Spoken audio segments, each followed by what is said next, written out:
만왕의 왕이요 만주의 주가 되시는 우리 주님께서 이 땅에 다시 재림하시는 것에 관해서 구약에 예언한 이와 같은 말씀이 있는데, 그 말씀은 바로 이때를 가리켜서 이때를 염두에 두고 말씀하신 것이다. 분명히 그 선지자는 그것에 대해서 염두하고 그것에 대해서 생각하면서 예언했을 것이다 라고 하는 것을 생각해 보게 됩니다. 그것은 스가랴서 말씀이죠. 스가랴서 14장 말씀을 보게 되면은 14장 3절로 4절을 보면은, 그때 여호와께서 나가사 그 이방 나라들을 치시되 이 왕의 전쟁 날에 싸운 것 같이 하시리라.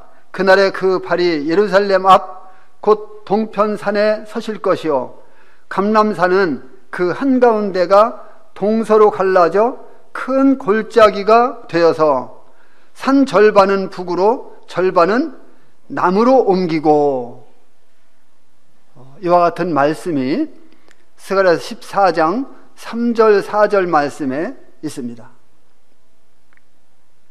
바로 이 스가랴 선지자가 만왕의 왕이시고 만주의 주가 되시는 이 우리 주님께서 이 땅에 다시 재림하시게 되는 그때를 염두에 두고 이 예언의 말씀을 하셨을 것이다 하는 것을 생각하게 되는 것입니다. 그래서 오늘은 왕의 재림과 공의로운 심판이라고 하는 이 주제를 가지고 함께 말씀을 생각해 보기로 했습니다. 이제 여기 사도 요한은 또다시 하늘이 열린 것을 보았습니다. 계시록 4장 1절 말씀에서 요한은 하늘에 열린 문이 있는 것을 보았습니다. 하늘에 열린 문.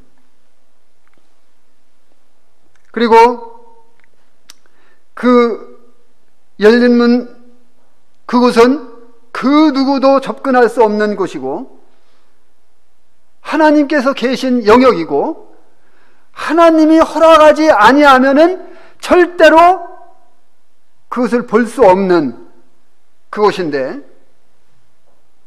그래서 하나님께서 열어줄 때만 보실 수 있는 이와 같은 곳인데, 그곳으로부터 요한을 부르셨습니다. 그리고 하나님께서 요한에게 앞으로 되어질 일들에 대해서 말씀해 주신 것입니다. 그리고 요한계시록 11장 19절 말씀에서는 하늘에 하나님의 성전이 열린 것을 또 요한은 보았던 것을 우리는 말씀을 기억할 것입니다. 이때 보여진 것은 하나님의 언약궤였죠. 이 언약궤는 하나님께서 이스라엘과 맺으신 이 언약을 잊지 않고 계시다고 하는 것을 우리에게 이야기해 주고 있는 것입니다. 그것은 하나님의 약속이 분명하게 성취된다고 하는 것을 보여주는 것이죠.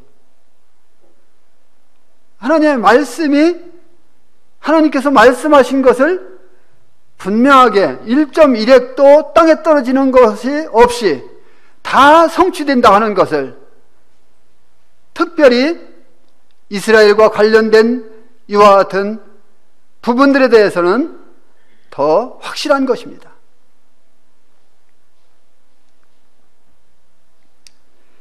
이제 여기 19장 11절은 하늘이 열린 것을 봅니다. 전에 스데반이 순교할 때에 스데반이 뭐라 했습니까? 하늘이 열린 것을 보았습니다. 스데반이 하늘이 열린 것을 봤어요. 하늘이 열린 것을 통해서 봤는데 누구를 봤습니까? 인자가 하나님 우편에 서신 것을 보노라. 보라, 하늘이 열렸는데 인자가 하나님 우편에 서신 것을 본다. 그때는 스데반을 위해서 하늘이 열렸습니다.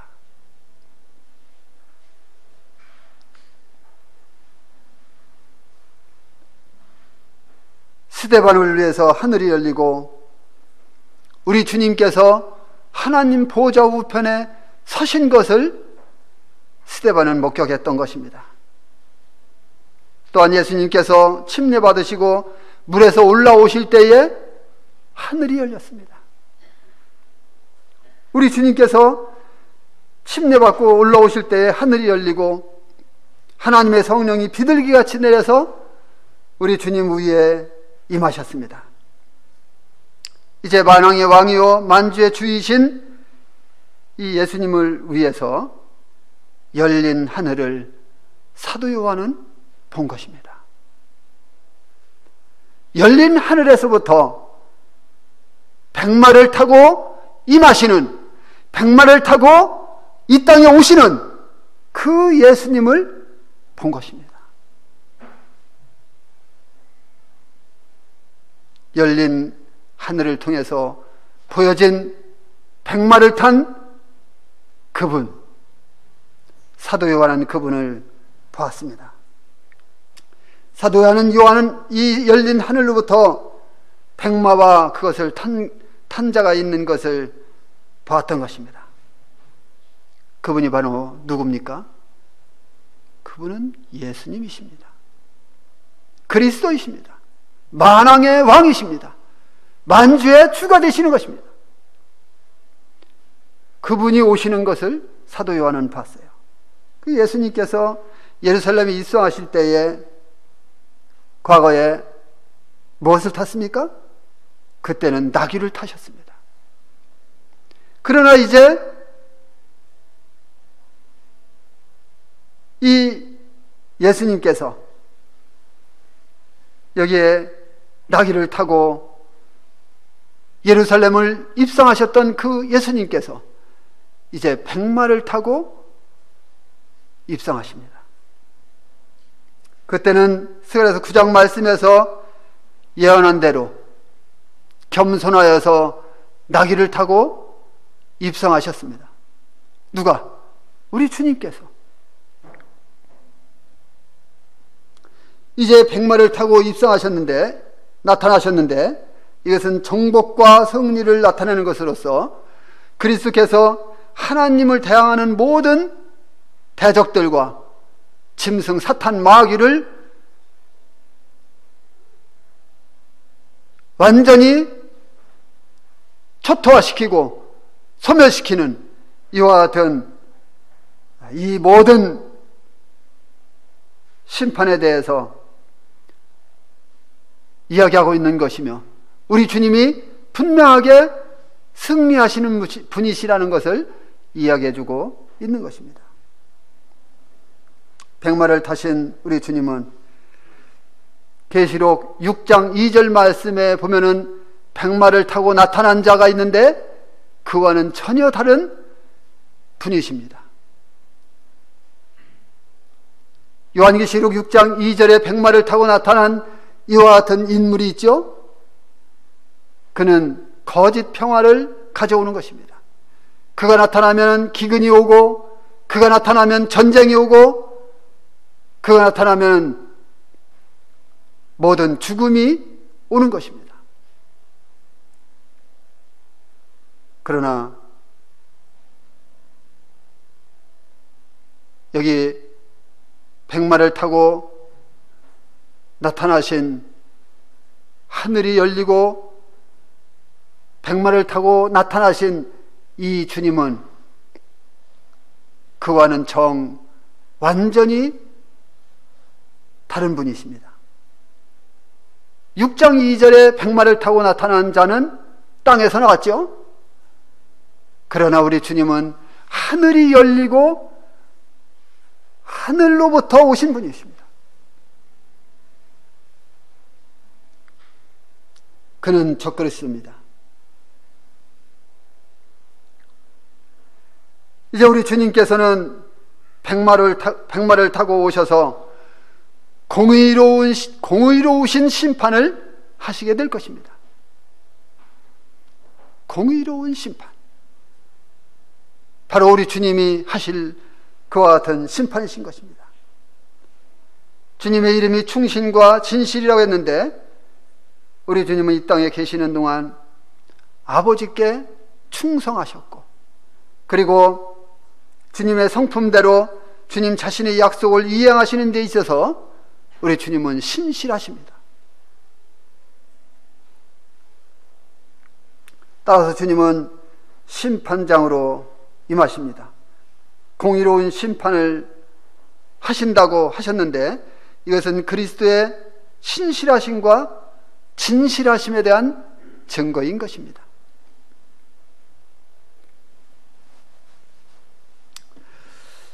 우리 주님은 공의의 통치를 받아들이고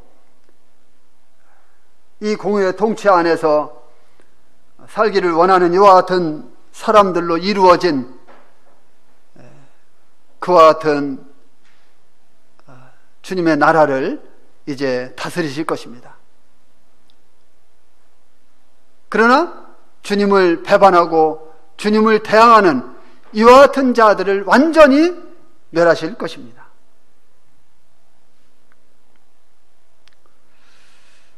12절 말씀, 19장 12절 말씀을 보시겠습니다.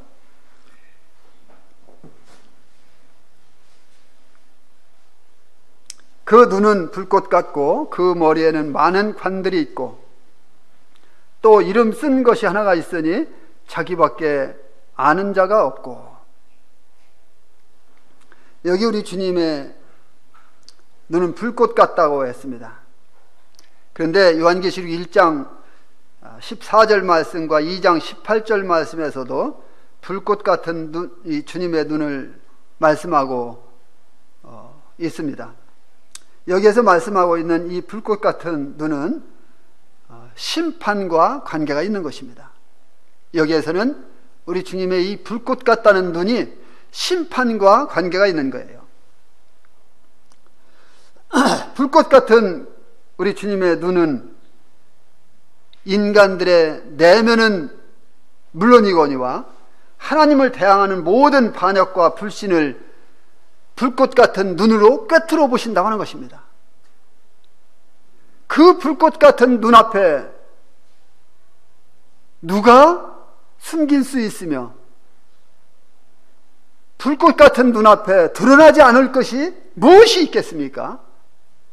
다 밝혀지고 다 드러나고, 그래서 그 불꽃 같은 눈으로 우리 주님께서 주시하시기 때문에 공의로운 심판을 하시게 되는 것입니다.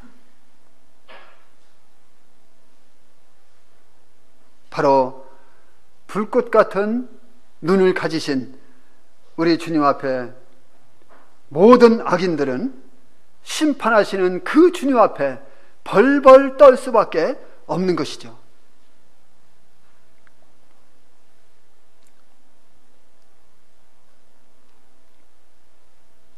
또한 머리에 많은 면류관을 쓰신 주님을 여기에서 볼 수가 있습니다. 우리의 죄를 담당하시고 십자가에 우리 주님께서 죽으실 때에 무엇을 썼습니까? 가시 면류관을 썼습니다. 그때 주님은 가시로 면류관을 쓰시고 주님의 몸에로부터 나오는 그 모든 피가 완전히 우리 주님의 몸을 범벅으로 시켰습니다. 우리 주님은 가시 면류관을 쓰셨습니다. 그러나 이제 여기 그 머리에 많은 관들이 있다고 말씀하고 있습니다. 이것은 그리스도께서 전능하시며 우주적인 통치자로서 온전한 주권과 왕권을 가지고 계시다는 것을 이야기해 주고 있는 것입니다. 그렇습니다. 우리 주님은 우주를 통치하시는 왕이십니다. 주권자이십니다. 그 주님께서 통치하실 때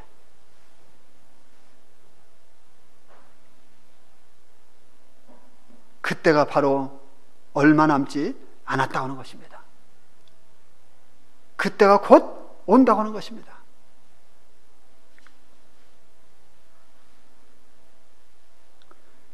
그리스도께서는 또 누구도 알 수 없는, 오직 자신만이 알고 있는 비밀스러운 뭐를 갖고 있다 했습니까? 이름을 갖고 있습니다. 이것은 누구도 모방할 수 없는 신성에 부하는 능력과 권세가 하나님께만 있다고 하는 것을 이야기해주고, 그리고 그분께서 이 땅에 심판을 행하시는 그 심판권이 그분에게만 주어졌다고 하는 것을 이야기해주고 있는 것입니다. 그분께서만이 이 땅을 공의로운 심판으로 심판하실 것입니다. 13절 말씀을 보시겠습니다. 또 그가 피 뿌린 옷을 입었는데 그 이름은 하나님의 말씀이라 칭하더라. 그가 피 뿌린 옷을 입고 있다고 했는데 그가 누굽니까? 여기서 말하는 그는 예수 그리스도입니다. 우리 주님이십니다. 요한이 피 뿌린 옷을 입고 있는 이 예수님을 보았는데, 이 피는 무슨 피일까요? 이 피는요, 예수님께서 십자가에서 흘리신 우리 주님의 보혈이 아닙니다. 이 피는 우리 주님께서 주님을 대적하고 주님께 반항하고 성도들에게 주님을 섬기지 못하도록 하고 하나님을 향해서 대항하던 이 악한 무리들, 이들과의 싸움 속에서 그들의 피가 튄 이와 같은 피를 말하는 것입니다. 그래서 우리 주님이 전쟁에서 승리하면서, 그 왜 성도님들 혹시 사극 같은 것 좀 보셨나요? 사극 같은 거를 보면은 막 싸우잖아요. 칼로 막 싸우고 막 그러는데 누구 피가 누구에게로 튑니까? 패배자의 피가 승리자에게로 튀잖아요. 쫙 칼로 할 때에 그 사람의 피가, 물론 뭐 그것이 어떤 그 보는 사람들로 하여금 실감나게 하려고 어떤 그 뭐라고 합니까 그거더라, 뭐 했던 그런 거 있잖아요. 왜?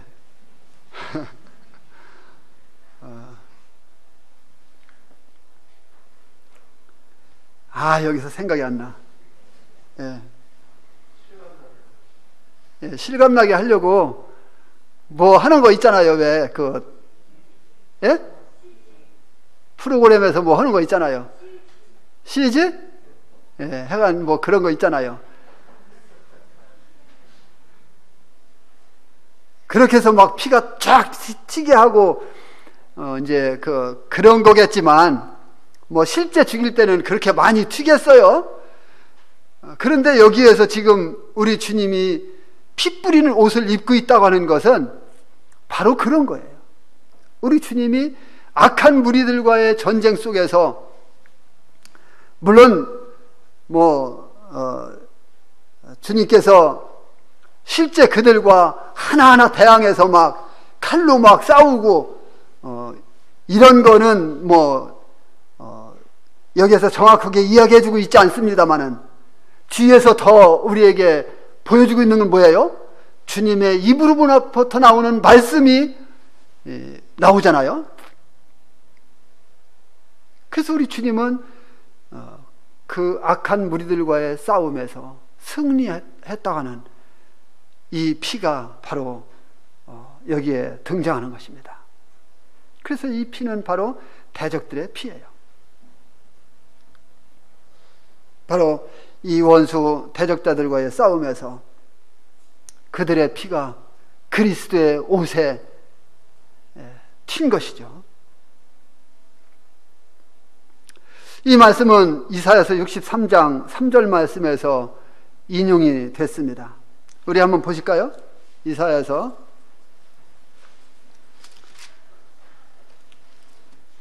63장, 여기 손을 넣으시고 이사야서 63장 1절로 3절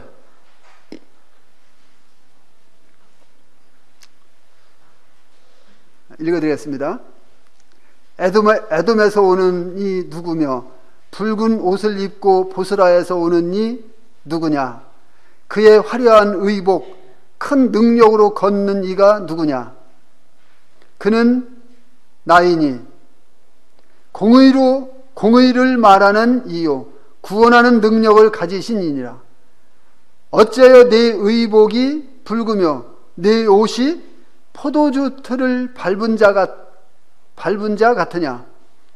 만민 가운데 나와 함께한 자가 없이 내가 홀로 포도주 틀을 밟았는데 내가 노함으로 말미암아 무리를 밟았고 분함으로 말미암아 짓밟았으므로 그들의 선혈이 내 옷에 튀어 내 의복을 다 더럽혔음이니. 주님께서 왕국을 세우기 위해서 다시 오실 때 먼저 해야 될 이와 같은 것이 있는데, 그것은 대적을 멸하시는 것입니다. 주님이 왕국을 세우시기 위해서 이 땅에 오셔서 맨 먼저 해야 될 일이 있는데, 그것은 뭐라고요? 대적을 멸하는 일입니다. 하나님을 향해서 대항하고 반항하고 하는 이와 같은 자들을 멸하는 일인 것입니다. 메시아가 이스라엘의 이 대적자들을 치고 피로 붉게 물든 이 옷을 입고 에돔의 대도시인 이 보스라에서 올라오시는데 묻습니다. 왜 옷이 이렇게 붉으냐? 이런 질문을 받게 되는 것입니다. 그때 그분의 대답이 무엇입니까? 내가 포도주 틀을 밟았다. 이 포도주 틀에 대한 비유를 사용해서 주님이 말씀하시죠. 이 대적을 짓밟은 일에 대해서 여기에 지금 묘사하고 있는 것입니다. 이것은 전능하신 이 하나님의 큰 날에 있을 전쟁과 심판, 이 심판을 보여주고 있는 것입니다. 이사야가 이 말씀을 예언할 때에 먼 훗날 그때를 내다보지 않았겠습니까? 그 주님을 보지 않았겠습니까? 그 주님을 연상하지 않았겠습니까? 그리고 그날에 있을 그 모든 일들에 대해서 이와 같이 정확하게 예언했던 것입니다. 다시 계시록 19장 13절 말씀에 가보면 주님은 하나님의 말씀이라는 이름으로 불려지고 있습니다. 이것은요, 요한복음 12장 48절에 나타난 이와 같은 말씀, 성도님들 알 것입니다. 이 말씀대로 그리스도께서 이제 재림하셔서 그 말씀이 심판하신다는 것을 보여주고 있는 것이죠. 주님은 주님이 말씀하신 그 말씀으로 심판하실 것입니다. 하나님의 아들이 성육신하셔서 세상에 거하시고 인간들과 함께 계시는 동안에는요, 하나님의 목적에 관하여 하나님을 계시하신 반면에 심판하며 싸우시는 이때에는 하나님의 능력에 관하여 분명하게 그들에게 하나님을 계시하실 것입니다. 14절 말씀을 또 보시겠습니다. 하늘에 있는 군대들이 희고 깨끗한 세마포 옷을 입고 백마를 타고 그를 따르더라. 여기 하늘에 있는 군대는 누구가 있습니까? 바로 성도들입니다. 계시록 17장 14절 말씀에서 하늘에 있는 군대에 대해서 이미 이야기해 줬습니다. 그리고 여기 19장 14절에 하늘에 있는 군대는 성도들입니다. 이 말씀과 관련해서 한 말씀 찾아보실까요? 유다서 말씀입니다. 유다서 14절. 유다서는 1장밖에 없기 때문에 14절.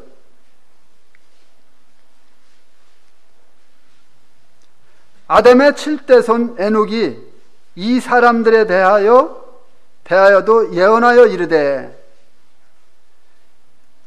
아담의 7대손 에녹이 이 사람들에 대하여도 예언하여 이르되, 보라, 주께서 그 수만의 거룩한 자와 함께 임하시나니.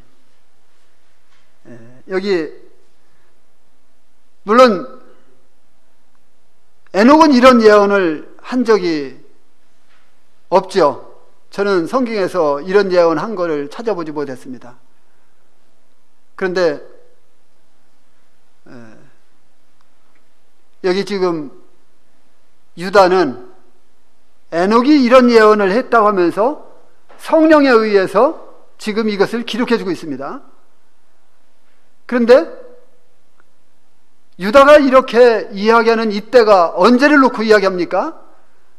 바로 우리 주님이 공중재림 하실 때, 지상재림 하실 때, 우리 주님이 지상재림 하실 때, 그때를 놓고 지금 이야기하고 있는 것입니다. 그래서 주께서 그 수만의 거룩한 자와 함께 임하시나니 하고 있는 것이죠.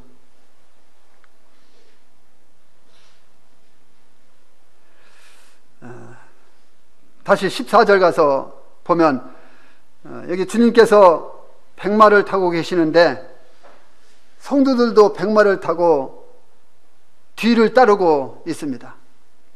이 성도들이 백마를 타고 그리스도의 뒤를 따르고 있는 것은 뭐를 말하는 것입니까? 승리를 말하고 있는 것입니다.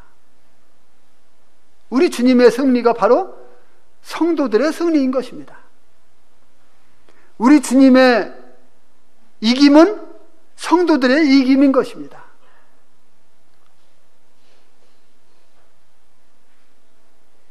그런데 여기 성도들이 희고 깨끗한 세마포 옷을 입고 있지요. 이것은 8절에서 보여주듯이 성도들의 옳은 행실이다, 이렇게 말을 했습니다. 그런데 13절에서 보았듯이 그리스도께서 뭐를 입었습니까? 피 뿌리는 옷을 입고 계신 반면에 그리스도 뒤를 따르고 있는 이 성도들은 어때요? 피 뿌리는 옷이 아니라 희고 깨끗한 옷을 입고 있는 것입니다. 이건 뭐를 말하는 거예요? 성도들은 우리 주님께서 그 대적자들과 싸울 때에 함께 싸움에 동참하지 않았다는 걸 보여준 거예요. 그리스도께서 그 대적자들과 싸우는 그 싸움은 우리 주님 혼자만이 했다고 하는 거예요. 주님께서만이 했다는 거예요. 그렇기 때문에 성도들은 백마를 타고 뒤를 따르고 있는데 그 옷이 그 대적자들의 피가 튀지 않고 희고 깨끗한 세마포를 옷을 입고 있는 거예요. 그대로 그 모습을 유지하고 있는 것이죠. 그 전쟁에 성도들은 동참하지 않고 우리 주님만이 동참했다는 것입니다.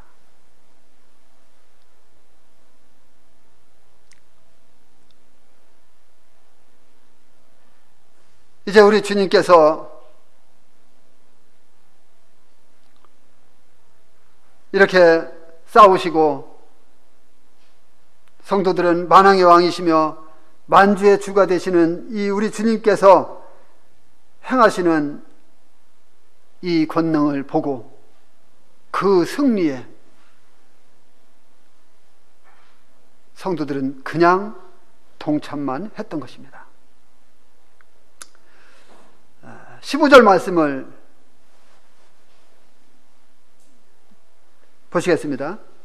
그의 입에서 예리한 검이 나오니 그것으로 만국을 치겠고 친히 그들을 철장으로 다스리며 또 친히 하나님 곧 전능하신 이의 맹렬한 진노의 포도주 틀을 밟겠고, 여기에서 그리스도께서 강림하시는 것과 관련해서 세 가지 비유가 사용됐죠.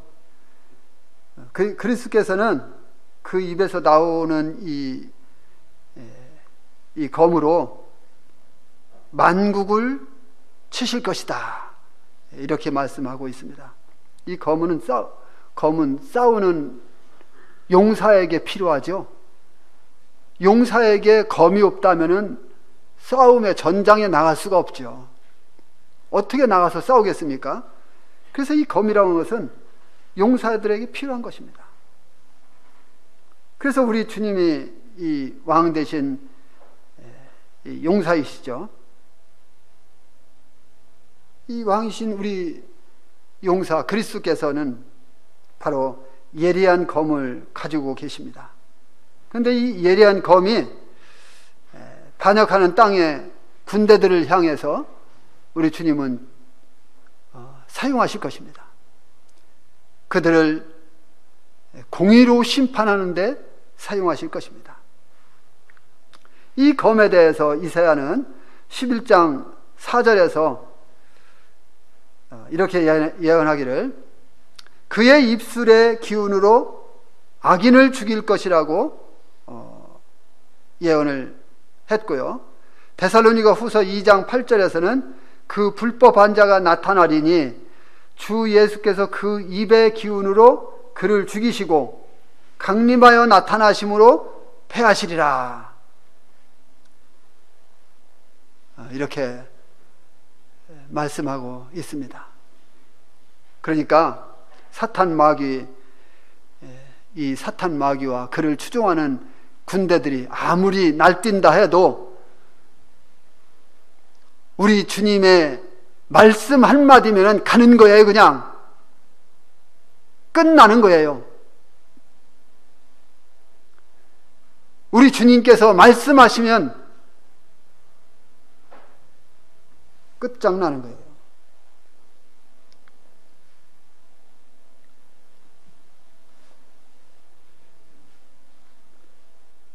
주님의 입의 기운으로 악인들을 죽이실 것입니다.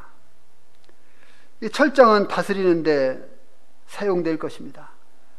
이사야서 시편 2장 9절을 보면은요, 내가 철장으로 그들을 깨뜨리며 질그릇같이 그들을 부수리라고 했습니다. 그런데 여기 19장 5절 말씀에서는 뭐라고 말씀하십니까? 다스린다고 말씀하십니다. 다스린다. 이것은 마치 목자와 양을 생각하게 하죠. 목자와 양을 생각하게 하는 것입니다. 양들은 잘 다스리고 보살피시는 반면에 양들에게 해롭게 할 만한 이와 같은 악한 자들은요, 우리 주님께서 가차없이 그것으로 치실 것입니다. 얼마나 놀라운 사건입니까? 그래서 이 철장은 그리스도의 강력한 능력과 확고한 심판을 나타내고 그리스도께서 승리의 개가를 부르는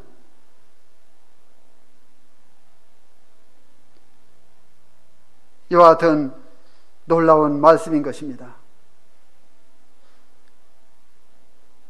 그래서 이제 그리스도께서 짐승과 그 추종자들을 심판하고 그들을 심판하시는 것은 물론이거니와 온 세상을 지배하시는 절대적인 권력을 가지고 계시는 우리 주님이 소유하신 이와 같은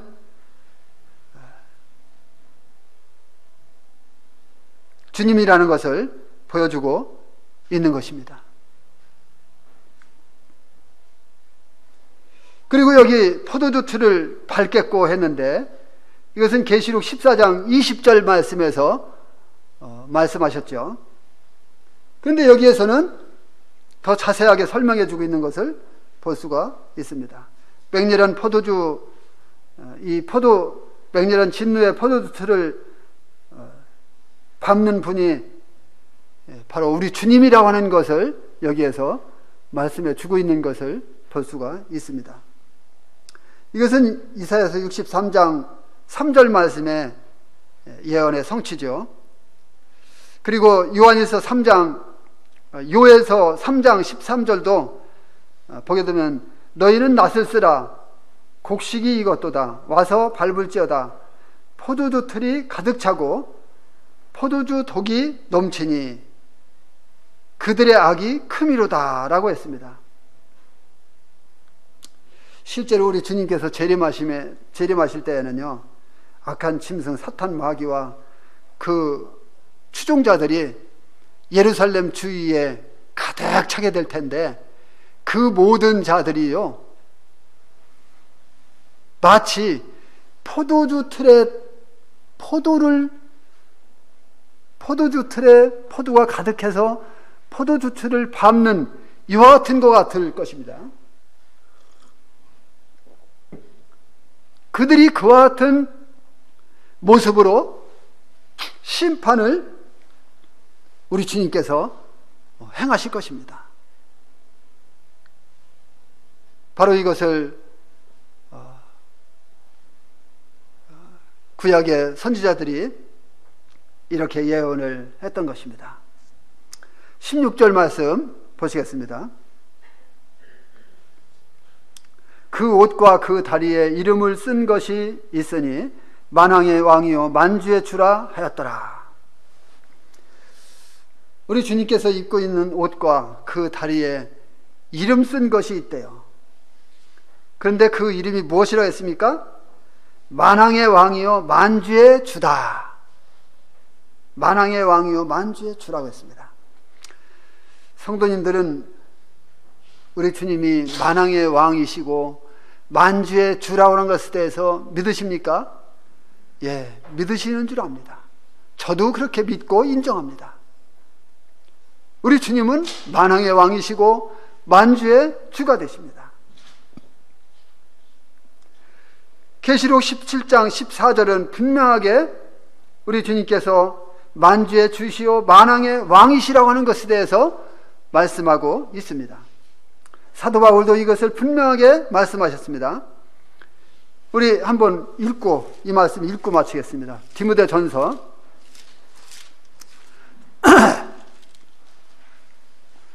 디모데전서 6장입니다.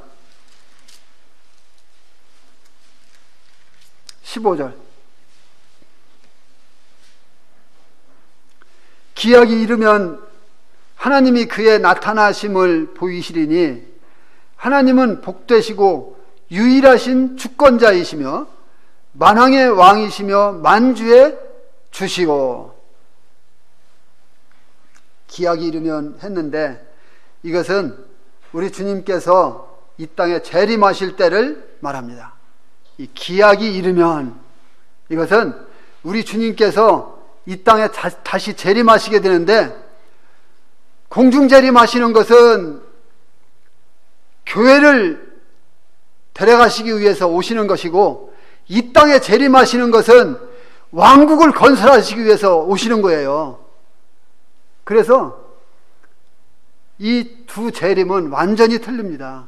그런데 여기에서 말씀하고 있는 이 기약이 이르면이라고 하는 것은 이 땅에 오시는 재림을 말하는 것입니다. 그래서 이때 사람들은 이제 주님이 복되시고 유일하신 주권자이시며 모든 다스리시는 만왕의 왕이시고 만주의 주가 되신다고 하는 것을 분명하게 깨닫게 될 것입니다. 그리고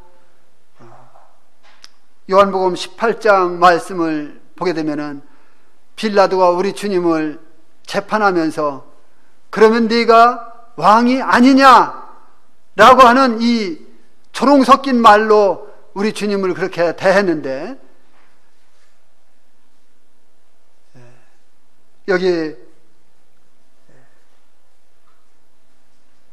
이제 모든 자들은 만왕의 왕이시며 만주의 주가 되시는 우리 주님의 통치와 다스리심에 절대적으로 복종하며 인정할 수밖에 없을 때가 오는 것입니다. 그때가 언제라고요? 그때는 바로 7년대 환란이 끝날 무렵, 천년 왕국이 시작될 무렵, 이때를 놓고 이야기하고 있는 것입니다. 우리 주님은 만왕의 왕이시고 만주의 주가 되십니다. 그 주님 앞에 모든 자들은 다스림을 받게 될 것입니다. 절대 복종하게 될 것입니다. 시간이 5분 지났는데 끝까지 경청해 주셔서 감사합니다.